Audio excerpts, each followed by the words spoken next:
Bonjour et bienvenue à l'Église Nouvelle Vie. On est vraiment heureuse de vous accueillir aujourd'hui et un bonjour tout particulier à nos sites parce que vous savez que l'Église Nouvelle Vie, c'est une église avec plusieurs sites. Donc bonjour à La Prairie, Drummondville, Châteauguay, Nueva Vida et à notre nouveau site, le site de Charlevoix, une magnifique région. Donc soyez les bienvenus et bienvenue bien sûr à tous ceux qui nous regardent maintenant. Oui, c'est tellement beau de voir l'Église Nouvelle Vie prendre de l'expansion et que l'œuvre de Dieu continue malgré la pandémie. Écrivez dans les chats d'où vous venez.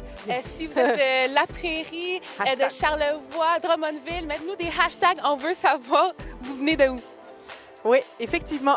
Moi, je dis ça, je dis rien, mais il faut quand même le remarquer. Il fait de plus en plus beau. Vraiment. Non, il fait vraiment de plus en plus beau. Et donc, moi, personnellement, pour ma fille, on va passer de la cote épaisseur numéro 3 à la cote épaisseur numéro 2. Donc, c'est quand même très, très agréable pour ça. Vraiment. Et si vous êtes nouveau parmi nous, si vous avez des questions par rapport à l'Église, par rapport à la foi, vous voulez grandir spirituellement, vous pouvez nous écrire à bienvenue@nouvellevie.com et ça va nous faire plaisir d'apprendre à vous connaître. Oui, exactement. Et on a vraiment une belle semaine qui se passe. Et puis, je pense que tu voulais nous parler des cafés matinaux. Ouais. On a tellement d'activités qui se passent en ligne avec Nouvelle Vie. On a un tout nouveau concept pour nos cafés matinaux qui ont lieu le lundi, le mercredi et le vendredi. On passe à travers les 4 évangiles. En ce moment, on est dans le livre de Matthieu. Yes. C'est tellement nice. Là. La parole de Dieu est tellement riche. Puis, on passe vraiment chapitre par chapitre avec Pasteur Claude. Alors, je vous invite vraiment de les écouter. Ce matin, on a le privilège et l'honneur d'avoir un ami de l'Église Nouvelle Vie et pasteur Luc Dumont. On est vraiment honorés de l'avoir et je crois que c'est un des pasteurs préférés de Myriam. Et oui, mon secret est dévoilé. Les messages de pasteur Luc Dumont sont tellement enrichissants, ça me booste toujours dans ma foi. Alors, j'ai super hâte d'entendre ce qu'il a à nous dire ce matin. Et comme d'habitude, nous sommes en direct sur nos 3 plateformes différentes, YouTube, Facebook et live.nouvellevie.com, où vous pouvez clavarder avec d'autres chrétiens qui écoutent la réunion, ainsi qu'un pasteur qui est en direct. Et si vous êtes nouveau, si c'est la première fois que vous nous regardez, on va vous expliquer un petit peu ce qui s'en vient. On commence par un temps de chant, là où on va exprimer notre reconnaissance à Dieu au travers de la musique. Et puis ensuite, on va avoir une portion vie d'église où on va vous expliquer, mais concrètement, que fait l'église pour sa communauté, qu'est-ce qui se passe. Et c'est vraiment, vous allez voir, c'est passionnant. Et on va continuer avec un message de feu du pasteur Luc Dumont sur l'ego versus l'humilité. Oui, c'est tellement un sujet qui est important et qui nous touche tous. Tu sais, on a tous des aspects de nos vies où on est un peu plus orgueilleux, où c'est une corde sensible, mais Dieu veut nous délivrer de ça. Vous savez que Jésus, c'est notre modèle parfait de l'humilité. Alors, on veut lui ressembler de plus en plus. Je vais juste prier pour la réunion. Ouais. Alors, Seigneur Jésus, je te remercie pour cette réunion. Merci pour le en ligne. Merci parce que malgré la pandémie, on peut quand même recevoir de ta parole et être encouragé en tant qu'Église. Seigneur, je prie que tu puisses disposer nos cœurs, Seigneur. Rends-nous prêts à recevoir de ta parole, Seigneur, et pointe-nous les endroits de nos vies où tu veux travailler. Yes. Alors, on te remet la réunion entre tes mains. C'est en nom de Jésus que j'ai prié. Amen. Et on vous souhaite une bonne réunion. Bon matin, Nouvelle Vie, on va déclarer ensemble que Dieu nous surprend à chaque instant, que sa grandeur est infinie. Hey! Quand je crois avoir tout vu, tu me surprends à nouveau. Car il y a plus en toi, Jésus, toute la grâce qu'il me faut. Dans ta grandeur infinie, aucun détail ne t'échappe. Et mon cœur n'est pas trop petit pour que ton amour s'y installe. Ta faveur imméritée occupe mes pensées. Ton amour est vraiment tout pour moi. Jamais à court de bonté, tu restes à mes côtés.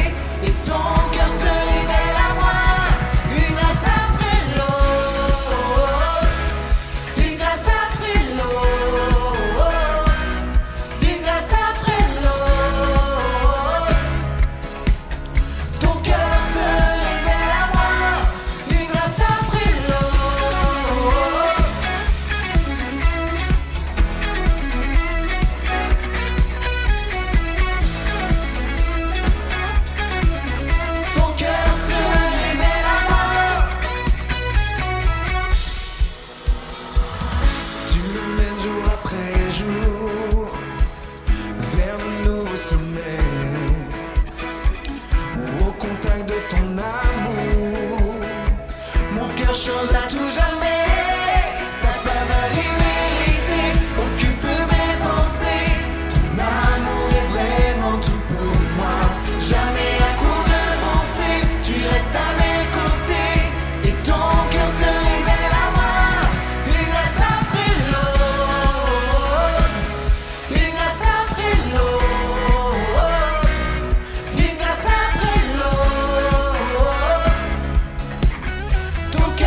déclarer ensemble. Tu n'en as pas fini avec moi, Seigneur. Tu n'en as pas fini avec moi. Tu termines ce que tu commences. Jésus, je m'en remets à toi. Confiant dans ton amour immense. Tu n'en as pas fini avec moi. Tu termines ce que tu commences. Jésus, je m'en remets à toi. Confiant dans ton amour immense. Tu n'en as pas fini avec moi. Tu termines ce que tu commences. Jésus, je m'en remets à toi. Confiant dans ton amour immense. Ta faveur imméritée occupe mes pensées. Ton amour est vraiment tout pour moi. Jamais à court de montée, tu restes à mes côtés. Et ton cœur se révèle à moi. Une grâce après l'autre. Une grâce après l'autre. Une grâce après l'autre. Ton cœur se révèle à moi.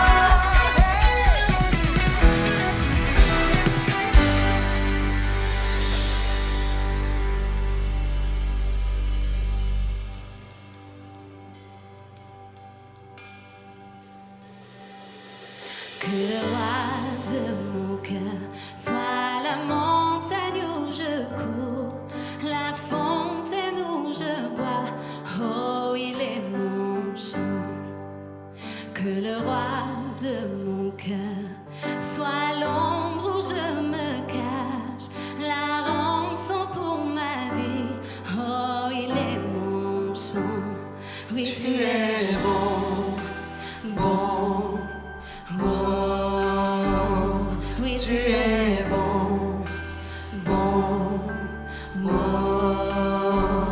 oui, tu es bon, bon, oh,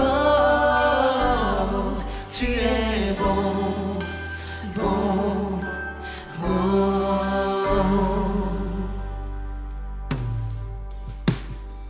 Que le roi de mon cœur soit le vent dans mes voiles et l'encre dans mes vagues. Oh, il est mon chant.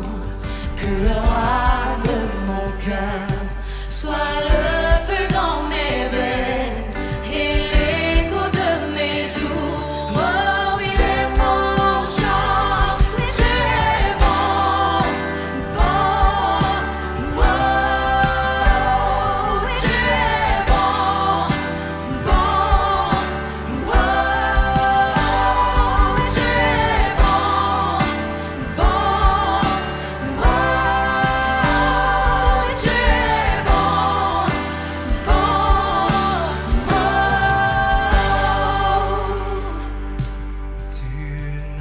On va le déclarer ce matin. Rien ni personne ne peut nous séparer de Dieu. Rien ni personne ne pourra nous séparer de son amour. Alors ce matin, on déclare, tu nous abandonneras jamais ensemble. Alléluia. Jamais. Tu n'abandonneras, ne m'abandonneras jamais. Non, non. Tu n'abandonneras, ne m'abandonneras jamais. Tu n'abandonneras, ne m'abandonneras jamais. Tu n'abandonneras, ne m'abandonneras jamais. Tu n'abandonneras, ne m'abandonneras jamais.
tu es beau, beau.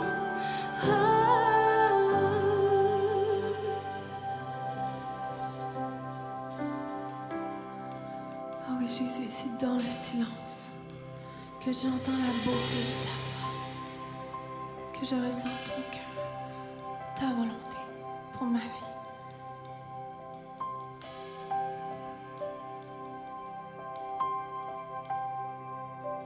Ton sang si précieux m'a pardonné. Blanc, oui, plus blanc que la neige. Tu fais battre en retraite mon péché, ma honte. Et par cette alliance, tu me restaures. Donc je me pour t'adorer, ma vie épargnée par ta bonté. C'est ton saint nom qui m'a franchi. Grâce à toi, Jésus, mon cœur est pur. Affermis mon cœur dans ta présence. Rends-moi la joie de ton salut. Attire-moi près de toi, fortifie ma vie. Ton esprit fait toutes choses nouvelles. Donc je m'élève pour t'adorer, ma vie épargnée par ta bonté. C'est ton saint nom qui m'a franchi. Grâce à toi, Jésus, mon cœur est pur. Donc je m'élève pour t'adorer, ma vie épargnée par ta bonté. C'est ton saint nom qui m'a franchi. Grâce à toi, Jésus, mon cœur est pur. Grâce à toi, Jésus, mon cœur est pur.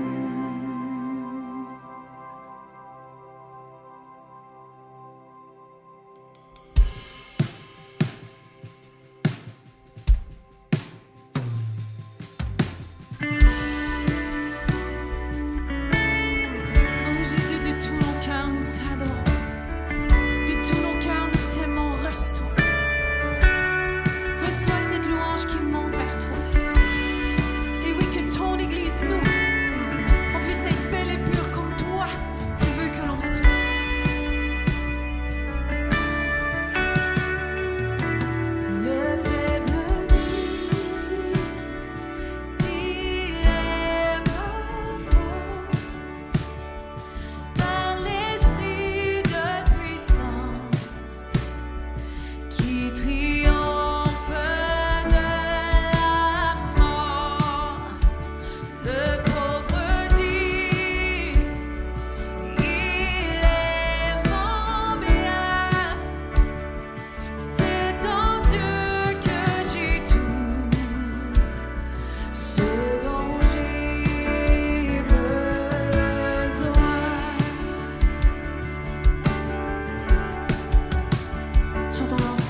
toi seul est bon. Oh oui, que ton Église, dis-le, que ton Église soit belle et pure, comme tu la voyais, quand pour elle tu mourus, que le perdu soit accueilli parmi tous tes enfants, rachetés à grand prix.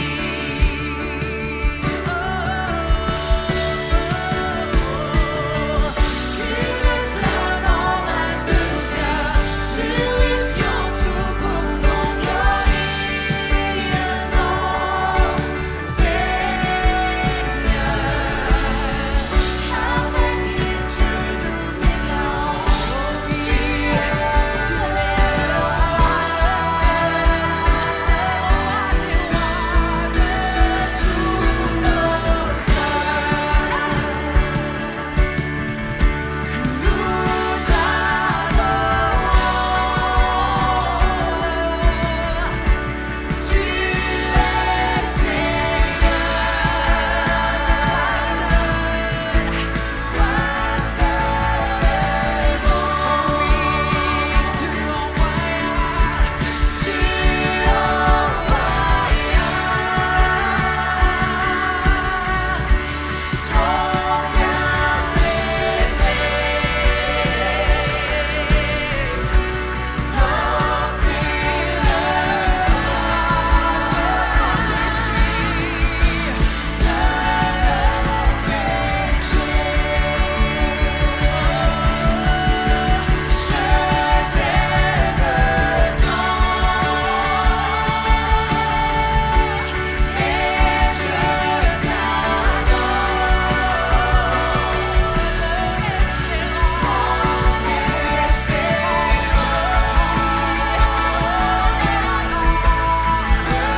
Jésus, merci pour qui tu es. Le roi sauveur, Seigneur sauveur, le roi qui agit. Seigneur, je veux prier pour quelqu'un qui écoute cette réunion en ce moment même et qui a besoin de guérison dans son cœur, dans son âme, dans son corps. Toi, tu es le roi sauveur, le seul Seigneur, le Dieu de miracles, celui qui peut tout. Alors tu viens et tu poses ta main. Tu poses ta main sur le cœur, sur l'âme, sur les pensées, sur le corps. Tu chasses toute maladie. Tu chasses toute angoisse. Tu chasses toute anxiété. Tu es le roi, celui qui siège sur le trône et qui peut agir et qui agit en ce moment même. Reçois. Reçois Jésus.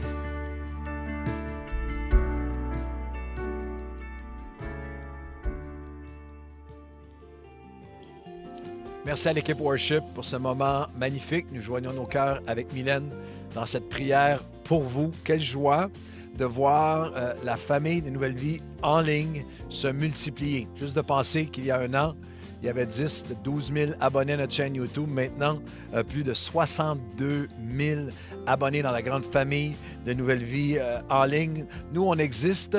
Nous donnons tout ce que nous avons pour vous aider à vivre une expérience, une connexion avec Dieu, mais aussi avec toute une communauté.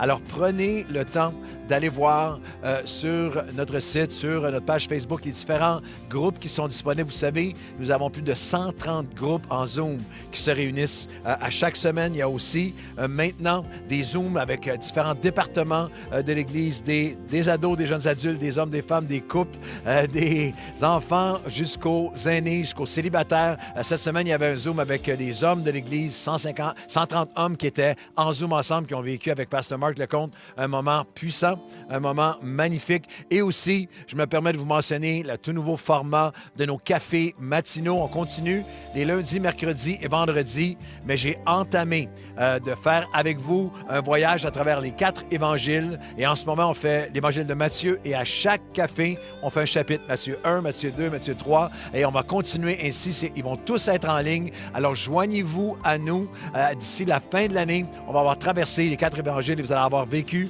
quelque chose, je pense, de vrai et de fort. Et bien sûr, lorsqu'on parle de ce qui s'en vient, préparez-vous pour Pâques, le 2, 3 et 4 avril. On vous prépare une célébration de Pâques en 2 parties. Notre thème, Revelare Velum, qui veut dire lever le voile. Et nous allons lever le voile le vendredi saint sur la croix et lever le voile dans une deuxième partie, le dimanche matin de Pâques. Lever le voile sur la résurrection, ça va être multimédia, ça va être musical, ça va être magnifique. Et on va avoir 7 représentations pendant le week-end. Alors, suivez tout ça sur Facebook, sur YouTube. On a un week-end de Pâques extraordinaire qui s'en vient. Nouvelle Vie est plus que jamais une église, mais sur plusieurs sites. En ligne, bien sûr, et à Longueuil, et à La Prairie, maintenant à Châteauguay, Nouvelle Vie également, maintenant dans Charlevoix jusqu'à Sept-Îles et Nouvelle Vie Drummondville. Et on veut dire à tout le monde de Drummondville que nous reprenons en présentiel avec 2 réunions dimanche prochain, le 21 mars. Alors allez chercher toutes les infos, inscrivez-vous, ça va être tellement bon de vous voir en personne. Et bien sûr, Nouvelle Vie, c'est aussi Nueva Vida, notre Église hispanophone. Il y a une 12aine d'années que nous avons fondé avec le pasteur David Mazenko et son épouse Irma. Alors, j'ai fait une entrevue avec pasteur David. C'est un des grands miracles de Nouvelle Vie qui prend place ici même, notre extraordinaire Église hispanophone. Alors, regarde avec moi pendant un instant une entrevue que j'ai faite avec le pasteur David Mazenko. David, l'histoire de Nueva Vida, c'est vraiment une histoire, c'est un miracle. Raconte-nous comment ça a commencé. Nous venons de l'Argentine. Ma femme et moi, toujours nous travaillons dans les églises. On a ressenti un appel pour aller vers les nations. Et c'est ça que, après plusieurs recherches, nous sommes arrivés ici au Québec, à la ville de Sherbrooke. Ouais. Et toi, tu étais ingénieur et ton épouse était technicienne en laboratoire, mais tu as commencé comme ingénieur et ce qui est extraordinaire, c'est que tu ne parlais pas français avant. Tu as appris le français en arrivant ici. Ouais. Et tu t'es joint à Nouvelle Vie et ça a commencé très humblement. Commencé avec un groupe maison d'hispanophones. Oui, c'est ça. Le début, c'était petit, mais à court terme, on a débuté une église ici, dans la grande église. Moi, je me souviens, c'était un groupe maison, puis après ça, 2 groupes maison. Après ça, il y a 50 personnes dans le groupe maison. Et après ça, la première plus petite salle de Nouvelle Vie, 100 personnes, non. La deuxième, 200. Après ça, en peu de temps dans le sanctuaire. Et aujourd'hui, parle-nous un peu de ce que Nueva Vida est devenu. Nous sommes devenus la plus grande église, même ici à la province et au pays du Canada. Nous, avant la pandémie, nous étions environ 800-900 personnes par service, les samedis soirs. Et vous avez beaucoup de programmes aussi, au-delà de 800-900 personnes dans les réunions, mais Nueva Vida, c'est vraiment une vie d'église. Vous avez développé beaucoup de programmes, même humanitaires, pour les immigrants qui arrivent. Parle-nous un peu de tout ce que Nueva Vida offre. Oui, à l'intérieur de l'Église, c'est pour les enfants, pour les adolescents, pour la jeunesse, pour les couples, pour les personnes seules, pour les malades, rendre visite à les malades. Mais à l'extérieur de l'Église, c'est aussi c'est pour axer sur les nouveaux arrivants, chercher les meubles, l'appartement, faire les premières démarches à niveau ouverture de banques, des comptes bancaires, permis de conduire. Et il y a des centaines de familles qui sont venues, ont été accueillies par Nueva Vida et maintenant ont trouvé des emplois, travaillent, fonctionnent de manière extraordinaire au Québec. Et pendant la pandémie, vous avez dû, vous aussi, développer toute une programmation en ligne en espagnol avec Nueva Vida. C'est ça, de façon présentielle, on ne peut pas le faire, alors c'est tout virtuel. Alors nos services les samedis soirs, c'est tout virtuel aussi, mais on continue à faire des petits groupes. Dans notre cas, c'est les groupes connexion pour les adolescents, pour les enfants, pour la jeunesse, pour les couples. Nous avons plus de 30 petits groupes comme ça. Pour les leaders des groupes, nous donnons aussi la formation fondation, comme ça vous avez un super programme de développement de disciples, de fondement, de fondation de disciples. Si les gens vont sur votre site, peuvent s'inscrire à ça. Il y a aussi toute une vision. Parle-nous un peu de où tu vois la prochaine étape. Maintenant, il y a des milliers de personnes qui suivent Nueva Vida en ligne. C'est quoi la vision de Nueva Vida pour les prochaines années? Les prochaines années, ici, nous comptons, il y a plus de 100 000 hispanophones dans la grande région de Montréal. Alors que nous soyons une grande église, oui, mais les travaux à faire, c'est beaucoup, c'est grand. Mais nous prévoyons, bien sûr, faire l'évangélisation, gagner les familles hispanophones. Juste pour souligner, les hispanophones comme tel, c'est des familles, et c'est la chaleur, c'est les contacts. Alors, imagine-toi, pendant la pandémie, tout le monde veut avoir que l'Église soit ouverte. Les gens ont tellement hâte qu'on revienne ensemble. Et David, qu'est-ce que ça signifie pour toi? Qu'est-ce que tu pourrais dire aux gens? Parce que c'est particulier. Il y a des milliers de chrétiens de Nouvelle Vie francophones qui soutiennent une œuvre hispanophone. Alors, qu'est-ce que tu pourrais leur dire aujourd'hui à tous ceux qui sont généreux, qui sont fidèles et qui soutiennent Nueva Vida? Je dirais que sans Nouvelle Vie n'existe pas Nueva Vida. C'est irréaliste penser avoir une église hispanophone d'impact sans l'aide de l'église locale, sans la couverture spirituelle, mais aussi sur le soutien financier, les locaux, la technologie, la banque alimentaire, l'Institut biblique pour la jeunesse. Pour nous, ça signifie beaucoup. Et je voudrais te remercier à toi, mais aussi à toute l'Église pour le soutien que nous avons sous la couverture de Nouvelle Vie. On est extrêmement fiers de ce que le Seigneur fait à travers Nueva Vida. Vous savez, il y a plusieurs années, j'avais fait plusieurs voyages en pays hispanophones et j'avais tellement un cœur pour les hispanophones. J'avais été touché de manière très, très particulière. Et je me souviens d'être revenu en me disant, mais Seigneur, je t'appelais à la francophonie. Je ne pourrais pas aller vers l'hispanophonie et me consacrer à l'hispanophonie.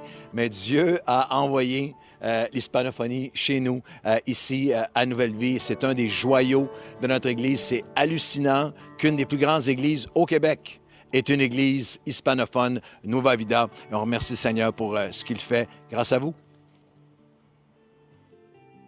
Wow, c'est magnifique ce que votre générosité rend possible à Nueva Vida et sur tous nos sites.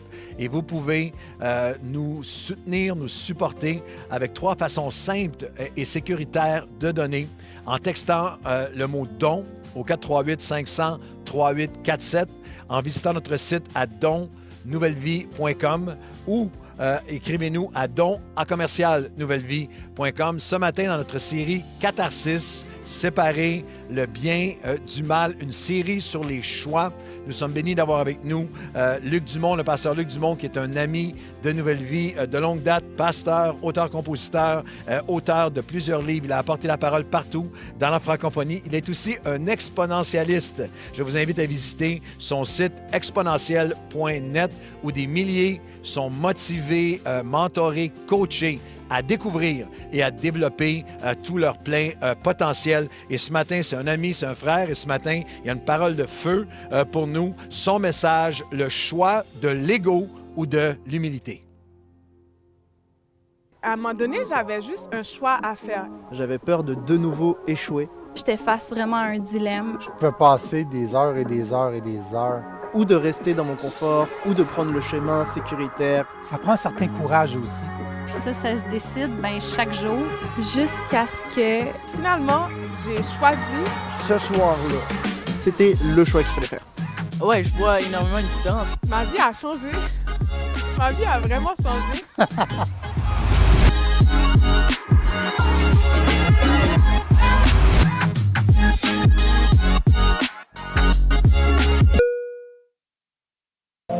Comment séparer le bien du mal? Tout commence par un choix. Devant le choix de ne croire qu'en lui ou en Dieu, l'homme a choisi. Et tout a changé, le plongeant dans un océan de confusion. Comment choisir? Accepter ou refuser? Continuer ou abandonner? Se relever ou rester à terre? Prendre ou donner? Choisir l'orgueil avant l'humilité? Être vrai ou mentir? Aimer ou haïr? Peu à peu, tout se mêle entre le bien et le mal. Comment les séparer? Choisir, tout se résume à cela. Ma vie sera le reflet de mes choix. Et mes choix d'hier déterminent ma réalité d'aujourd'hui. Et ceux d'aujourd'hui formeront le paysage de demain. Comment séparer le bien et le mal? Tout commence par un choix. Catharsis.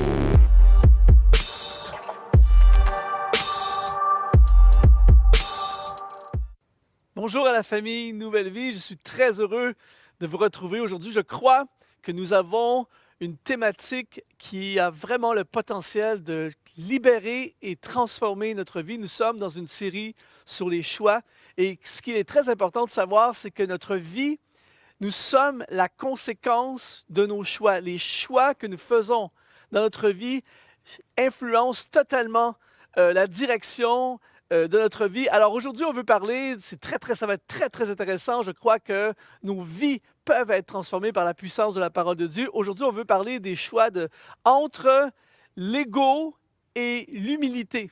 Je vais lire un passage dans le livre de Philippiens au chapitre 2, verset 4, qui dit que chacun de vous, au lieu de considérer ses propres intérêts, considère aussi ceux des autres. Et ce qui est très important de comprendre, c'est qu'il y a à l'intérieur de nous un combat entre l'ego et l'humilité. Et l'humilité a plusieurs formes, ainsi que l'ego. J'ai vécu une expérience dans mes voyages, j'ai vécu énormément d'expériences au fil des ans. Et je me souviens d'une fois où j'étais dans une église, je devais faire une soirée de louange, et je suis arrivé un peu plus tôt pour m'installer, tout ça. Et je suis arrivé avec ma clé USB sur laquelle il y avait tous mes chants, les paroles de tous mes chants. Et j'ai donné ça au technicien qui s'occupait de la projection. Et après quelques minutes, on s'est aperçu qu'il n'arrivait pas à faire fonctionner la projection de mes chants. Et là, il a commencé à dire c'est pas une bonne version, ta clé USB a un virus, tes chants, ça marche pas, tout ça. Et je lui ai dit c'est impossible. Hier soir, on l'a utilisé, ça allait super bien. Et pendant une demi-heure, on essayait de trouver une solution et la tension commençait à monter dans l'air puisque la salle commençait à se remplir. Et pendant tout ce temps, il y avait un petit enfant qui était assis à côté, un enfant peut-être de 9 ans, 10 ans. Et il n'arrêtait pas de faire des commentaires en disant « Je sais comment ça marche, je sais comment réparer le problème. » Et là, moi, j'étais sous pression, je dois conduire la louange, je dois prêcher, ça ne fonctionne pas. Le monsieur dit que le problème, c'est ma clé, l'enfant qui a des solutions. Et là, je me disais que quelqu'un vienne chercher cet enfant et qu'il l'amène au ministère des enfants. Et pendant au moins une demi-heure, l'enfant faisait des commentaires. Et là, à la fin, on ne trouve pas de solution. Je regarde l'enfant, je lui dis « Tu sais vraiment comment ça marche? » Il dit « Absolument. » Mais j'ai dit « Vas-y. » Et l'enfant s'assoit. Pendant quelques secondes, maximum 1 minute, il appuie sur quelques boutons et tout à coup, boum, la projection fonctionne. Et là, je peux t'assurer que l'ego de l'homme et de notre ego en a pris un coup. Et là, j'ai pensé à cette citation de Ralph Waldo Emerson qui dit « Tout homme que je rencontre m'est supérieur en quelque chose. » Et là, j'ai compris qu'on a quelque chose à apprendre de tout le monde, même des enfants. Et l'ego, c'est quelque chose d'extrêmement dangereux parce que l'ego peut littéralement nous voler le plan de Dieu pour notre vie. L'ego, quand tu as du succès dans ta vie, par exemple, fais extrêmement attention à l'ego. J'ai entendu quelqu'un dire ceci, pourquoi le succès est si éphémère? C'est l'ego qui le raccourcit. Et l'ego est littéralement un voleur dans notre vie qui peut venir littéralement voler ce que Dieu désire faire dans notre vie. J'aime cette citation d'un trompettiste de jazz très célèbre, Wynton Marsalis, qui a dit « Pour devenir un grand musicien, mettez votre ego de côté, car l'humilité engendre l'apprentissage, car elle repousse l'arrogance qui met des œillères. » Et quand on regarde l'apôtre Jacques est encore plus radical, il dit dans Jacques, chapitre 4, verset 6, « Dieu résiste aux orgueilleux, mais il fait grâce aux humbles. » Et quand on étudie le texte original, c'est encore plus fort, ça dit que Dieu combat ou Dieu oppose les orgueilleux, mais il accorde sa faveur aux humbles. Le combat contre Dieu ou la faveur de Dieu sur ta vie, c'est le choix et l'ego fait la différence. L'ego, en fait, c'est un sentiment de supériorité et de certitude qui dépasse les limites de la confiance et du talent. L'ego, en fait, veut t'amener dans une place dans ta vie où te faire croire que tu es plus que ce que tu es en réalité. En fait, l'ego trafique la réalité à notre sujet. Par exemple, Isocrate, qui était un grand enseignant des centaines d'années avant Jésus-Christ, a dit ceci, une citation qui est très frappante et qui est hyper pertinente aujourd'hui. Il dit « Repousse ceux qui te flattent autant que ceux qui te diminuent, car les uns et les autres, quand on les écoute, font tort à ceux qui les croient. » En d'autres mots, c'est comme si quelqu'un vient te voir et te dit « Tu es le meilleur, Luc, tu es le top du top. » Et là, tout à coup, ton ego est flatté. Et là, tout à coup, tu penses que tu es vraiment plus que ce que tu es en réalité. Mais tu as quelqu'un d'autre qui arrive à côté et qui te dit « Luc, tu es nul, ton message était pourri, tout ça. » Et là, tu sombres profondément dans une dépression. Les deux n'ont pas dit la vérité, mais l'ego, tu as commencé à te faire croire que tu es quelque chose que tu n'es pas. Et c'est ça qui fait dévier nos vies. Et c'est pour ça qu'il est très important aujourd'hui de faire un choix. Choisir entre l'ego ou l'humilité.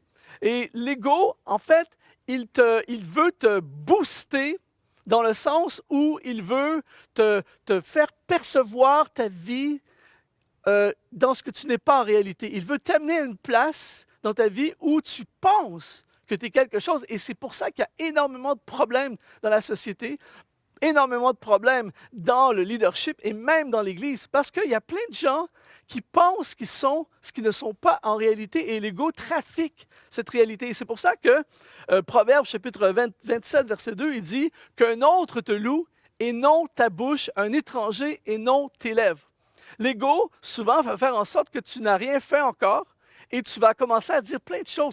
Il y a plein de gens comme ça qui se vantent et proclament des choses sur leur vie, mais en réalité, ils n'ont rien fait encore. Et on a un exemple magnifique de ça dans la Bible, Joseph. Joseph, dans l'Ancien Testament, avait un sérieux... En fait, le jeune Joseph avait un sérieux problème d'ego. Et ça a été un peu amplifié par son père. Quand on lit le livre de la Genèse au chapitre 37 et au verset 3, ça dit Israël, qui était Jacob, le père de Joseph, aimait Joseph plus que tous ses autres fils parce qu'il l'avait eu dans sa vieillesse et lui fit une tunique de plusieurs couleurs. Ce qu'il faut comprendre aujourd'hui, c'est que dans le contexte de l'époque, des vêtements de couleur étaient extrêmement coûteux. C'est seulement les riches qui portaient des vêtements de couleur. En plus, il faut comprendre que Joseph est au milieu de bergers, des gens peu fortunés, et Joseph n'avait rien fait encore. Et là, il était en train de parader au milieu des bergers avec ses vêtements, il frimait avec ses vêtements de couleur. Et là, tout à coup, il arrive devant ses frères. Et encore une fois, il n'a rien fait encore. Il n'a rien dans son CV. Et là, il dit à ses frères, les gars, j'ai eu une vision. Je vous ai vu vous prosterner devant moi et c'était moi qui étais votre leader. Et là, l'ego a complètement catapulté sa vie dans une série de problèmes. En fait, l'ego de Joseph l'a amené en prison et, écoute bien ceci, c'est son humilité qui l'a amené leader, qui a fait de lui le leader d'une nation. Il est entré en prison avec un ego énorme et il est sorti des années plus tard. Et c'est là qu'il est devenu efficace. C'est là qu'il a accompli pleinement le plan de Dieu. C'est là qu'il est devenu le leader d'une nation en marchant sur la route de l'humilité. Et c'est pour ça qu'il est très important aujourd'hui qu'on puisse comprendre et faire ce choix entre l'ego et l'humilité. L'ego va nous amener toutes sortes de difficultés. L'ego peut t'amener au sommet, mais ce qui va te garder au sommet, c'est l'humilité. Et aujourd'hui, avec tous les réseaux sociaux, c'est hyper facile de projeter une image qui est complètement différente de ce que l'on est. Et aujourd'hui, on veut projeter une image, on veut prouver aux gens autour de nous qu'on est quelque chose, et là, on se compare avec les autres, et là, il y a ce que j'appelle une bataille d'ego. Et il y a plein de gens qui proclament des choses, mais qui, en fait, ne font pas. Et c'est pour ça que j'aime beaucoup cette citation de Winston Churchill qui a dit « Les faits sont mieux que les rêves ». En d'autres mots, on peut parler, mais ce qui fait vraiment la différence, c'est ce que nous accomplissons. Et ne tombons pas dans le piège de l'ego qui fait paraître. Parce que le problème, c'est que quand tu fais paraître quelque chose que tu n'es pas, ensuite, tu dois appuyer ce que tu n'es pas. Et là, tu entres dans des méandres de complications et ta vie peut se compliquer à un niveau énorme. Et aujourd'hui, on veut briser ce joug dans notre vie, ce joug de l'ego qui veut nous amener à essayer de prouver quelque chose et on n'a absolument rien à prouver devant Dieu. J'aimerais t'annoncer aujourd'hui que Dieu nous prend tels que nous sommes, Dieu nous aime tels que nous sommes et il veut nous transformer pour nous amener à l'image de Christ. Ne laissons jamais l'ego être le pilote de notre vie. Il y a un grand stratège de guerre militaire américain qui s'appelle John Boyd et quand il formait ses étudiants, les futurs soldats, il disait tout le temps ceci, il disait, vous avez deux choix.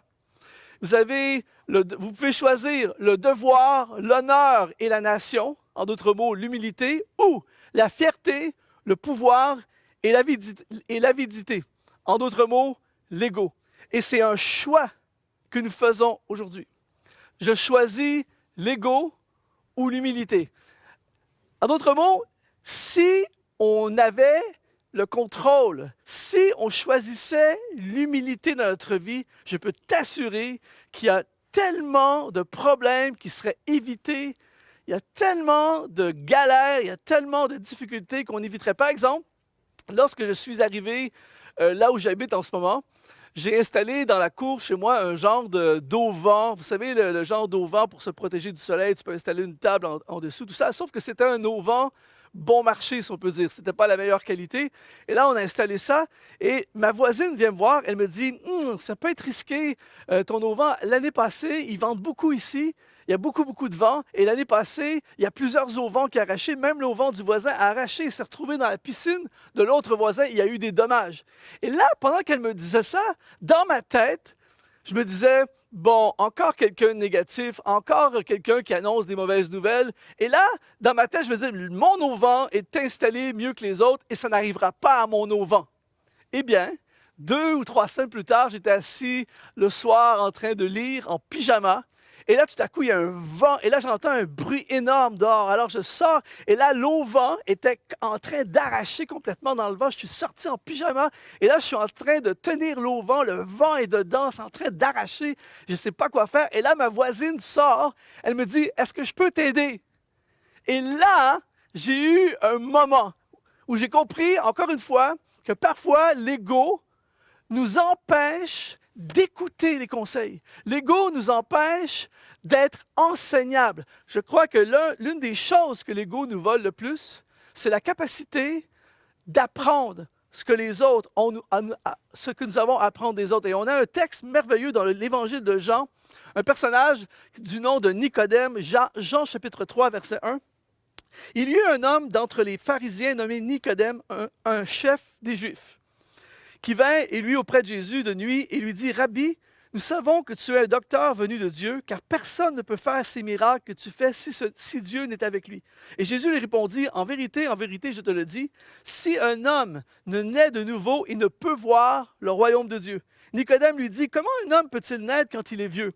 Peut-être peut-il rentrer dans le sein de sa mère et naître. » Et Jésus répondit, « En vérité, je te le dis, si un homme ne naît d'eau et d'esprit, il ne peut entrer dans le royaume de Dieu. » Ici, on a une scène frappante, justement, du choix entre l'ego ou l'humilité. Nicodème, c'est un chef pharisien, chef juif, un érudit dans les Écritures. Et quand on étudie les évangiles, on s'aperçoit, on voit souvent à plusieurs reprises, on voit comment les Juifs, le Sanhédrin, les pharisiens ne voulaient pas entendre les enseignements de Jésus. Ils avaient cette attitude de supériorité. Nous, on connaît, on est des docteurs de la loi, on n'a rien. Que peut-il venir de bon? Et là, ils ne voulaient pas entendre la sagesse, la parole de Jésus. Et là, ici, on a Nicodème qui est différent. Il vient avec un esprit d'humilité. Il vient devant Jésus, et même s'il est supposé être celui qui enseigne les autres, être celui qui connaît, il va devant Jésus et il lui pose des questions. Mon ami, il y a tellement de choses que nous pourrions apprendre si nous laissions l'humilité dans notre vie faire sortir ce que j'appelle l'esprit enseignable. Il y a un grand champion d'arts martiaux, Frank Shamrock, qui dit « Pour progresser, chaque combattant a besoin d'un adversaire meilleur que lui pour apprendre de lui. » C'est ce que j'appelle l'esprit enseignable. La question que je me pose et que je te pose aujourd'hui, est-ce que tu es de ceux qui ne veulent rien apprendre parce qu'ils savent déjà tout, ou est-ce que tu es de ceux qui ont cet esprit, comme Nicodème, cet esprit enseignable? Je crois que l'un des problèmes dans l'Église, en ce moment, j'ai sillonné la francophonie, j'ai visité des centaines d'églises, et il y a tellement d'églises, des belles églises, qui pourraient juste aller plus loin si simplement on se posait des questions, si on demandait à des gens qui sont en avance sur nous. Il y a tellement de choses, s'il y a des entrepreneurs qui nous regardent, il y a tellement de choses que tu pourrais réussir à ton entreprise, il y a tellement de problèmes que tu pourrais t'éviter. C'est simplement, au lieu de dire que tu sais tout, si tu allais simplement demander de l'aide, demander conseil à des gens, des mentors, des gens qui sont en avance sur toi, des gens qui ont réussi avant toi. L'esprit de l'humilité, c'est un esprit enseignable. Et lorsque tu es prêt à être enseigné, mon ami, c'est énorme ce qui peut arriver dans ta vie. C'est jusqu'où tu peux aller quelqu'un qui a cet esprit enseignable. Donc, ce principe de l'humilité qui fait qu'on est enseignable va amener ta vie à une dimension et à une distance que tu ne peux même pas imaginer aujourd'hui. Ensuite, l'ego est un voleur imaginaire. C'est-à-dire que l'ego te crée un univers dans ta tête qui est extrêmement dangereux. Dans 1 Samuel, chapitre 18, au verset 7, ça dit « Les femmes qui chantaient se répondaient les unes aux autres et disaient « Saül a frappé ses 1000 et David ses 10 000. » L'ego a littéralement détruit la vie du roi Saül. C'est-à-dire que son ego a créé un monde imaginaire de paranoïa dans sa tête qui a fait en sorte qu'il voyait David comme une menace. Alors que quand on étudie les textes, on voit très bien que David n'aurait jamais fait de mal à Saül. Mais Saül, son ego a pris le contrôle. Il a fait le choix de laisser l'ego diriger. Et là, il voyait David comme une menace. David, c'est 10 000, moi mes 1000. Qu'est-ce qui arrive? Il va me prendre mon trône, tout ça. Il a commencé à paniquer et là, ça l'a emmené il a dégénéré complètement. Et ce qui est intéressant, c'est son fils, Jonathan. C'est lui, en réalité, qui aurait dû être beaucoup plus menacé par David, parce que Jonathan est le successeur officiel au trône. Mais Jonathan, lui, a choisi l'humilité. Et quand on regarde Jonathan, il faut savoir que Jonathan, c'était un champion. C'est-à-dire qu'on disait que Jonathan était rapide comme un aigle. On disait qu'il était fort comme un lion. Un jour, avec son porteur d'armes, il est allé se battre contre 20 Philistins, 2 contre 20, et ils ont remporté. C'était vraiment un guerrier extraordinaire, mais il n'a pas laissé son ego lui faire croire qu'il était supérieur. C'est-à-dire que son humilité lui a permis d'accepter, de voir et d'accepter que même si je suis un soldat de haut niveau, David est encore plus loin que moi. David a la faveur de Dieu. C'est David qui doit prendre le trône. Donc, au lieu de se battre et de faire du mal à David et de se faire du mal à lui-même, il a accepté son humilité, a accepté le positionnement que Dieu a choisi. C'est quelque chose d'extrêmement puissant. Pendant la Deuxième Guerre mondiale, lors du D-Day, ce qu'on appelle le jour J, le président Roosevelt a approché le général George Marshall et lui a offert de diriger le débarquement, de diriger les troupes alliées et d'envahir l'Europe pour libérer l'Europe de l'Allemagne nazie. C'est le rêve de tout général de se retrouver dans une position historique. Mais le général Marshall n'a pas laissé son ego dominer et il a cédé sa place au général Eisenhower qui était plus apte, équipé et il avait plus de profil pour remporter cette guerre. Alors, on a vu ça souvent dans la politique, on a vu ça souvent dans l'histoire des généraux, tout ça, qui, pour leur propre ego, vont envoyer à la mort des soldats, vont sacrifier plein de choses pour leur propre ego. Et lui, il n'a pas laissé son ego dominer, il a choisi l'humilité et il a laissé la place à quelqu'un d'autre. Quelle leçon incroyable pour toi et moi aujourd'hui de réaliser que je n'ai pas besoin de laisser mon ego m'amener dans des zones, dans des territoires, à faire des choses où je n'ai rien à voir et à laisser l'humilité dire « c'est David qui doit être là, c'est David qui doit accéder au trône, ce n'est pas moi ». Ça prend quelque chose de puissant. Ça prend vraiment quelqu'un qui a fait un choix de laisser l'humilité dominer, le choix de l'humilité et non de l'ego. Et j'ai découvert il y a plusieurs années ce que j'appelle, c'est quelque chose d'extrêmement puissant, ce que j'appelle l'humilité interne. Parce que vous savez, attention, l'ego parfois se déguise en humilité. Et parfois, on pense que c'est de l'humilité, mais c'est simplement de l'ego déguisé. Et quand on lit le Philippiens chapitre 2 au verset 3, un des passages les plus difficiles à vivre dans la Bible, il est dur. Ne faites rien par esprit de parti ou par vaine gloire, mais que l'humilité vous fasse regarder les autres comme étant au-dessus de vous-même. C'est extrêmement puissant. C'est-à-dire que j'aimerais te parler de ce que j'appelle une humilité interne. Il y a beaucoup de gens qui ont ce que j'appelle l'humilité externe. L'humilité externe, parfois, peut être de l'ego déguisé. L'humilité externe, c'est que tu es dans l'ombre, tu ne parles pas beaucoup, tu es caché, effacé, tu n'es pas la personne qui se promouvoit ou qui se met en avant. Donc, tu as l'air humble, tu as l'air quelqu'un dans l'humilité. Il y a beaucoup de gens qui sont comme ça, qui sont vraiment humbles. Mais il y a beaucoup de gens également qui sont dans l'ombre, cachés, tout ça, mais qui sont intransigeants, qui sont pas enseignables, qui ont des idées et tu ne peux pas changer leurs idées et qui ont l'air humbles, mais que finalement, c'est de l'ego déguisé. Et l'humilité interne, c'est quelqu'un qui, j'appelle ça une machine à apprendre. J'aimerais aujourd'hui, à travers ce message, ma prière, c'est d'élever des machines à apprendre, si je peux utiliser ce terme. C'est-à-dire des gens qui ont une humilité interne et qui voient les autres autour d'eux comme des inspirations, qui sont prêts à s'asseoir avec leur pasteur et à apprendre, qui sont prêts à s'asseoir avec leur patron, des collègues de travail, des amis, des gens autour d'eux dans leur famille qui ont plus d'expérience, qui ont plus de connaissances, qui ont réussi là où eux n'ont pas réussi et qui veulent apprendre. Enseigne-moi, montre-moi comment organiser ma vie, montre-moi comment avoir une vraie vie spirituelle, montre-moi comment gérer mes finances, montre-moi comment m'occuper de mes enfants. Je veux apprendre. Ça, c'est l'humilité interne et cette humilité va t'amener dans une dimension de ta vie sensationnelle. En fait, si tu veux accomplir pleinement le plan de Dieu pour ta vie, je dois entrer dans cette humilité interne. Par exemple, quand on pense au joueur de basketball Michael Jordan, l'un des plus grands joueurs de basketball de tous les temps.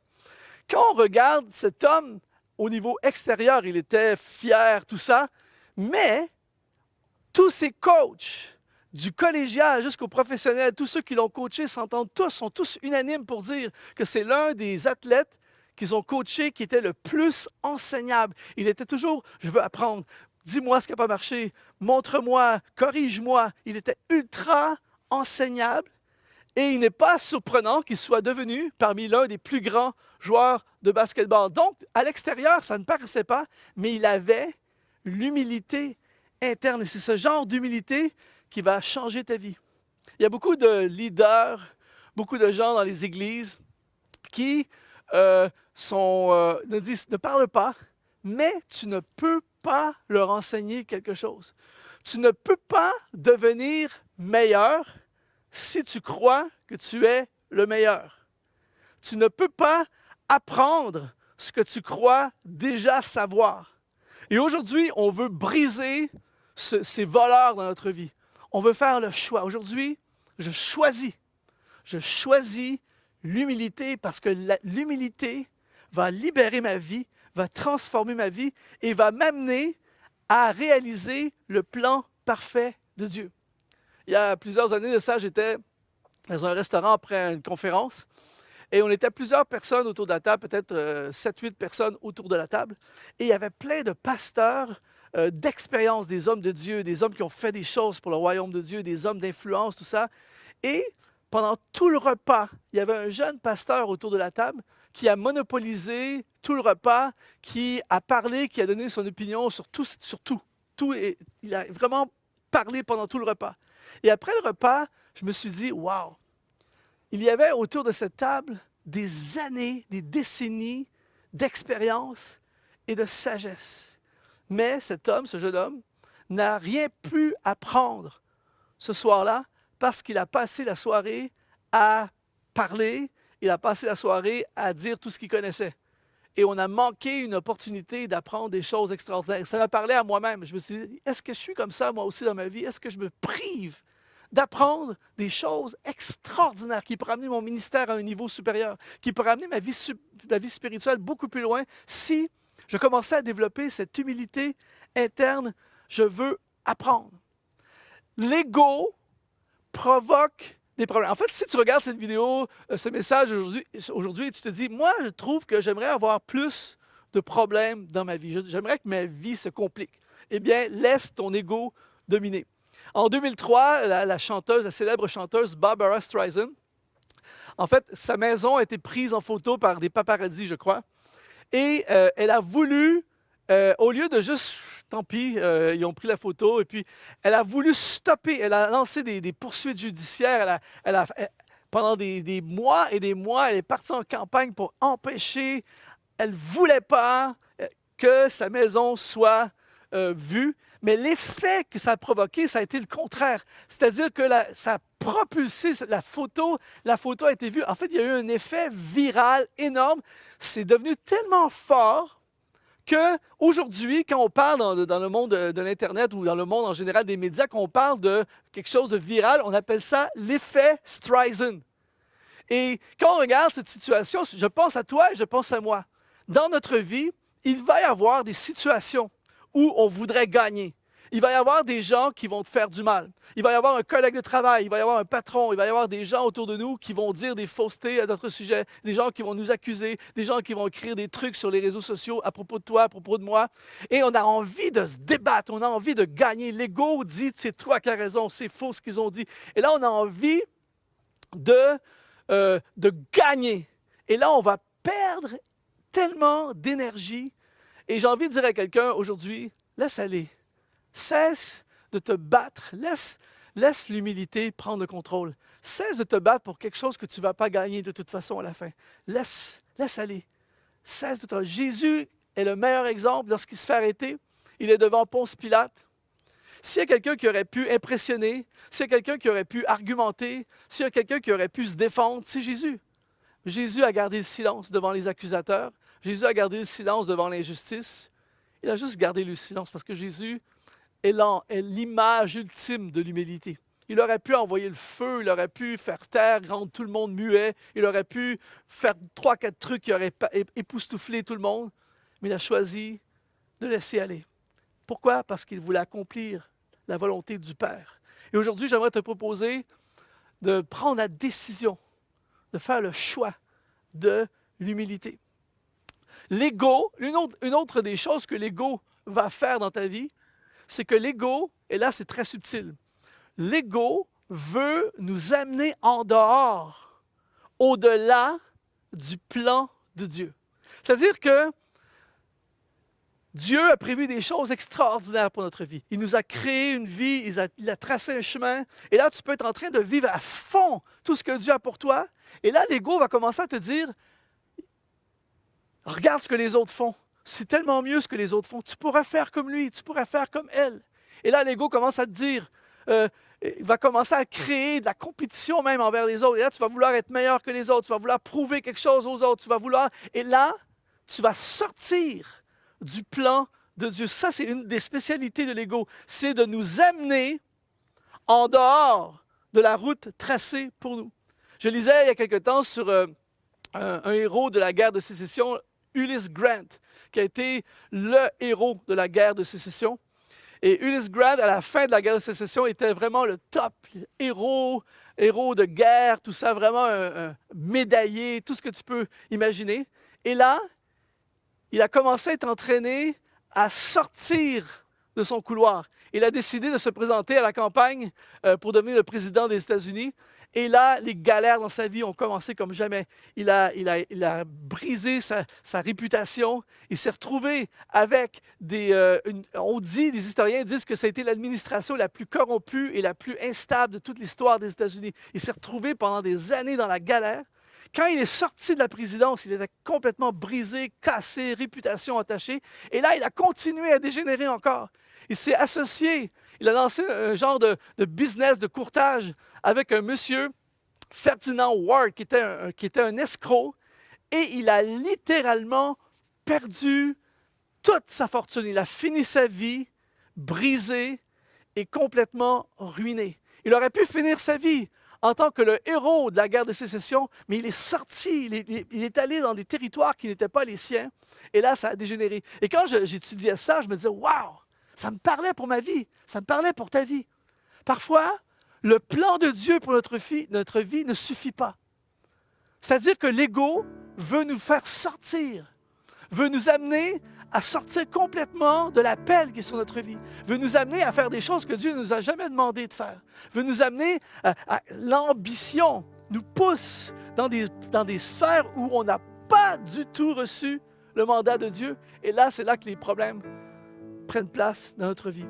Le choix aujourd'hui est simple, l'ego ou l'humilité. Et l'une des histoires les plus touchantes et plus marquantes de ce point, c'est l'histoire dans Luc chapitre 15 de ce qu'on appelle le fils prodigue. Dans l'évangile de Luc au chapitre 15 au verset 17, il est écrit, il est à la fin de sa déchéance. Étant rentré en lui-même, il se dit, combien de mercenaires chez mon père ont du pain en abondance et moi ici, je meurs de faim. Je me lèverai, j'irai vers mon père et je lui dirai, mon père, j'ai péché contre le ciel et contre toi. En fait, l'histoire du fils prodigue est une vraie histoire, une vraie illustration, une vraie image du choix entre l'ego et l'humilité. Il a eu une crise d'ego. C'est-à-dire que quand ton ego prend le contrôle, écoute bien ceci, c'est très, très puissant pour ta vie. Lorsque l'ego prend le contrôle dans ta vie, tu oublies tout le bien que les autres ont fait pour toi. Tu oublies le succès que tu as. Tu penses qu'il vient de toi. Tu oublies la contribution de tous ceux qui sont autour de toi. Et là, tu pars sur ta propre route. Et là, il se dit, je veux mon héritage, je veux mon argent, je veux ma liberté, je veux vivre ma vie. Et là, son père n'a pas résisté, lui a donné de l'argent et il est parti. Et il a dépensé son argent. Et là, il a vécu l'ego à fond, la fête, tout ça. Mais l'ego va toujours nous amener vers des problèmes et parfois même la destruction. Au point tel qu'il se retrouve, il a tout perdu. Il est dans le fond du trou complètement, il n'a plus rien à manger. Et là, il aurait pu faire ce que beaucoup de gens font. C'est-à-dire, il laisse encore l'ego dominer. Et là, s'il laisse l'ego dominer, Dieu seul sait ce qui aurait pu arriver à cet homme. Il aurait pu mourir, il aurait pu tout gâcher. Mais la Bible dit qu'il est entré en lui-même et là, il a eu un moment d'humilité. Il dit, je me lèverai, j'irai vers mon Père et je lui dirai, mon Père, j'ai péché contre le ciel et contre toi. Imaginez, là, t'es le gars qui est parti avec l'héritage, enfin ma liberté, enfin ma vie. Et là, il revient, puis il dit, c'est de ma faute, je me suis trompé, j'ai péché, c'est mon erreur. Il a eu un acte d'humilité extraordinaire. Et ce qui est intéressant dans cette histoire, c'est que l'ego l'a éloigné du Père.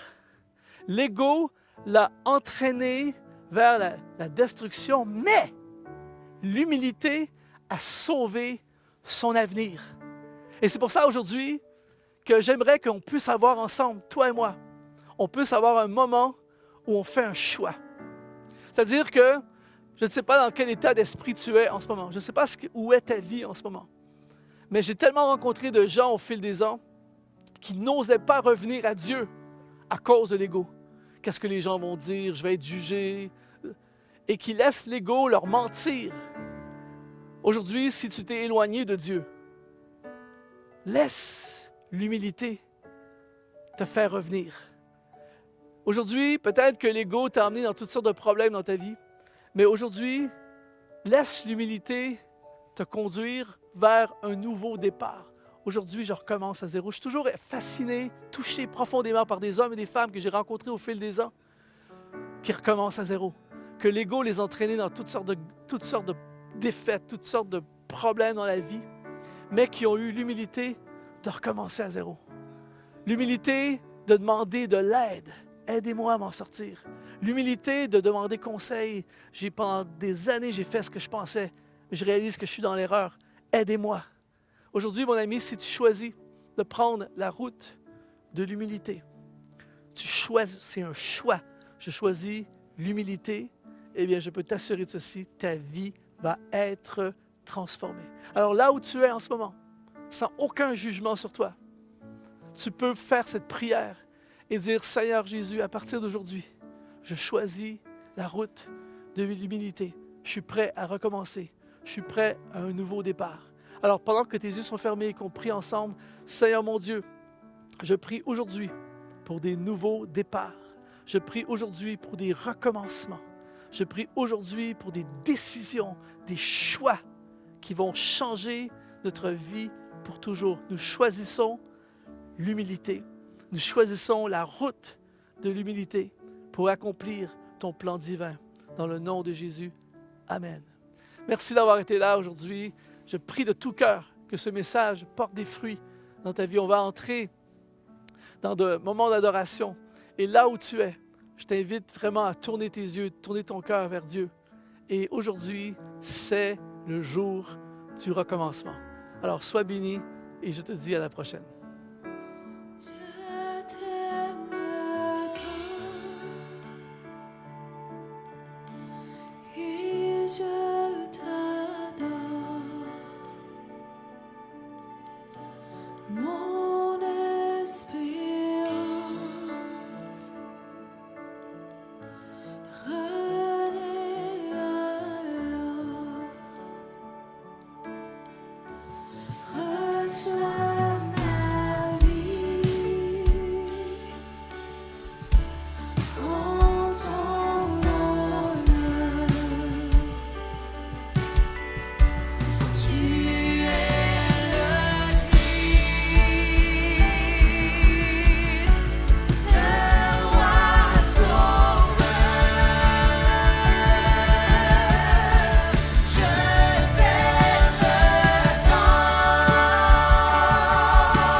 Merci d'avoir été avec nous ce matin. On espère que ce message vous a encouragé.